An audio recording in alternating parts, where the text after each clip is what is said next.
तरह से हमने यहाँ पर संत शिरोमणि रविदास जयंती बनाया और इतने सारे लोगों ने उसमें पार्टिसिपेट किया।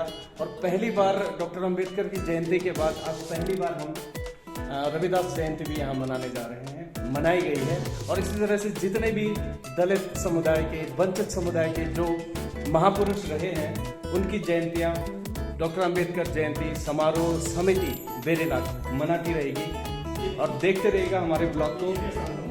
और जो यहाँ पर जो लैंड खरीदी गई थी 30 लाख अराउंड में, वो भी अब इस समिति को हस्तांतरित हो गई है। उसी खुशी में आज यहाँ पर हमने मिठाई का वितरण किया है और सारे लोगों ने खुशियाँ मनाई हैं। ये देखिए उल्लास देखने लायक है आज। हेलो दोस्तों, मैं अनिल ह्यूमन आपका स्वागत करता हूँ। आज पेरियार नामा का नया एपिसोड लेके आपके सामने हूँ। उम्मीद है आप फिट एंड फाइन होंगे, मैं भी अच्छा हूँ। तो पेरियार नामा जो सीरीज़ हमारी बहुत पहले चल रही थी, उसको मैं फिर से बीच में लाते रहूँगा। जब भी कोई महापुरुष की जीवनी आएगी या उनसे रिलेटेड कोई ऐसा दिन आएगा तो मैं उस जीवनी को आपके सामने लाऊंगा। मन ही पूजा मन ही धूप, मन ही से हूँ सहज स्वरूप, अर्थात निर्मल मन में ही भगवान का वास होता है। अगर आपके मन में किसी के प्रति बैर का भाव नहीं है, कोई लालच या दोष नहीं है, तो आपका मन ही भगवान का मंदिर है, दीपक है और धूप है। जी हाँ दोस्तों, मैं बात कर रहा हूँ संत गुरु रविदास की। आज उनका जन्मदिन है। दोस्तों, संत रविदास का जन्म माघ मास की पूर्णिमा तिथि संवत 1388 को हुआ था। इन्हें संत रविदास, रैदास, रोहिदास जैसे नामों से जाना जाता है। संत रविदास कर्म को ही मनुष्य का धर्म मानते थे। वे भक्तिकालीन संत और महान समाज सुधारक थे। भगवान की भक्ति में समर्पित होने के साथ साथ पारिवारिक कर्तव्यों का भी बखूबी निर्वहन किया था। संत रविदास ने जो कुरीतियां थी, जो पाखंड थे, जो अंधविश्वास थे, उन पर गहरी चोट की है। उनका एक दोहा, उनके एक पद, ब्राह्मण मत पूजिए जो होवे गुणहीन, पूजिए चरण चंडाल के जो होने गुण प्रवीण। यानी कि अगर कोई व्यक्ति बहुत ऊंचे पद पर है और गुणहीन है तो जरूरी नहीं है हम उसकी पूजा करें, और जिसके पास कोई पद नहीं है लेकिन वो गुणों से भरपूर है तो उसके चरणों की पूजा होनी चाहिए। उनका अगला पद जो मुझे बहुत अच्छा लगता है, भाता है, रविदास जन्म के कारणे होत न कोई नीच, न कर को नीच करी डारी है ओछे कर्म की कीच। तो रविदास जी कहते हैं कि कोई भी व्यक्ति जन्म से नीच नहीं होता है, या किसी जाति में जन्म लेने के कारण वो नीचा नहीं होता है। किसी भी व्यक्ति को नीच उसके कर्म बनाते हैं, इसलिए हमें सदैव कर्म पर भरोसा करना चाहिए, ये संत रविदास कहते हैं।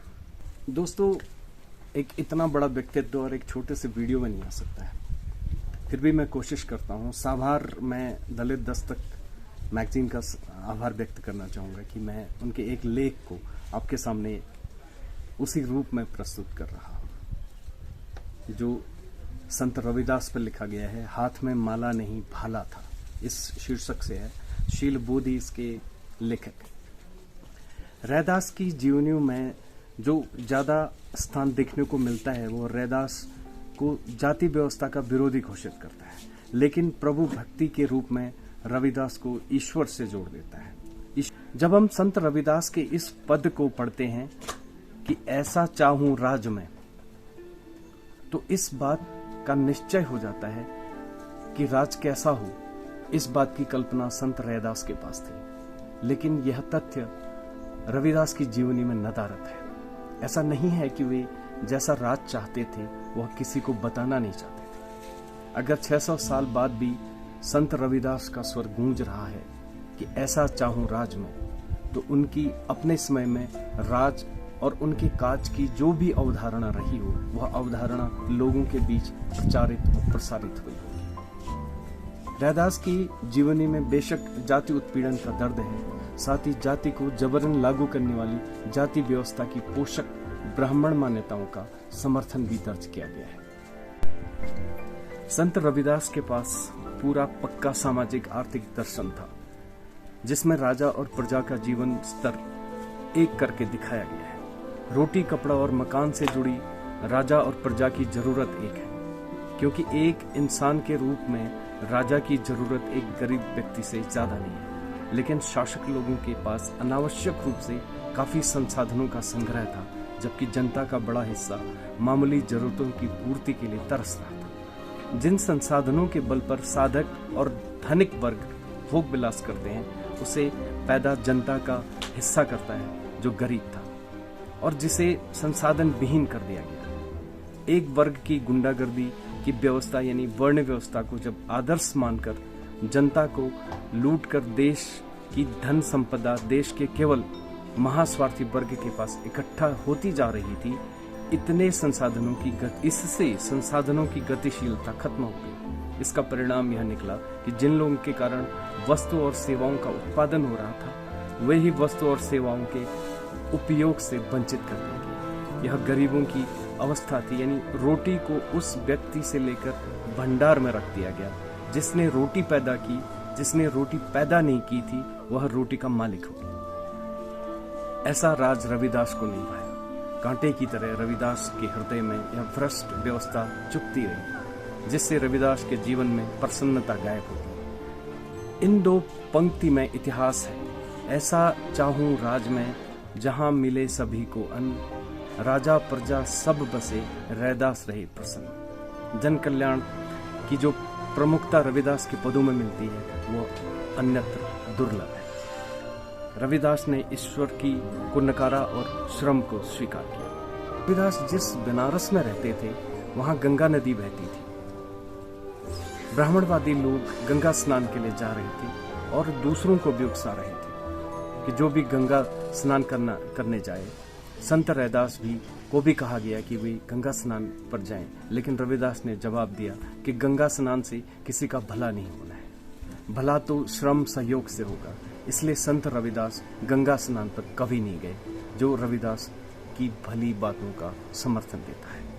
व्यक्ति के रविदास होने से काम नहीं चलेगा, बल्कि उनके द्वारा रविदास मार्ग पर चलने से ही उन्हें मंजिल मिलेगी। संत रैदास राजनीतिक योद्धा थे, क्योंकि उनके पदों और दोहों में उनकी राजनीतिक चेतना और राजनीतिक कार्रवाइयों की गाथाएं समाई हुई हैं। घड़े में बर्तन डाले बिना जैसे पानी नहीं निकलता, वैसे ही संत रविदास की राजनीतिक चेतना से जुड़े दोहों और पदों के पीछे छुपी कहानियों को समझे बिना सच्चाई पता नहीं चलती। जन रविदास की इन पंक्तियों पर गौर करने की जरूरत अभी भी बनी है। रैदास सुख से रहन को केवल दो ही ठाव, एक सुख है स्वराज में, दूसरा मरघट गाँव।